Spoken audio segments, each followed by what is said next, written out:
母親節正日咧，我已經去咗馬來西亞做嘢啦，咁所以我會提早同媽咪慶祝咯，係啊。即係同妹妹一齊同媽媽一齊。係啊係啊係啊係啊係啊！咁今年就好好多，因為我妹妹喺度啦。因為年年我媽咪都會話，唉，即係爭緊個咁樣。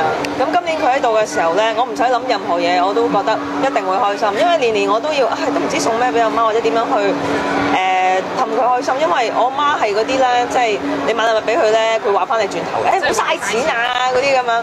咁我都唔知點，咁啊整嘢食咯，整完嘢食之後咧，問好唔好味，好味咁樣。咁我又即係我想我媽咪真係可以孔福大笑嗰種嘅開心咧。咁我妹喺度就啱晒啦，係啊，因為佢最想就係我哋開心咯。佢一見到咧我同妹妹喺屋企咧係咁笑嘅時候咧，佢就會自己行埋同我哋講：哇！見到佢兩個笑得咁開心，我真係好開心啊咁樣。咁所以我諗最簡單嘅就係有一個開心嘅一日，去同佢哋 spend time，去整嘢食俾佢哋啊，講笑咁已經得嘅，好簡單已經 OK。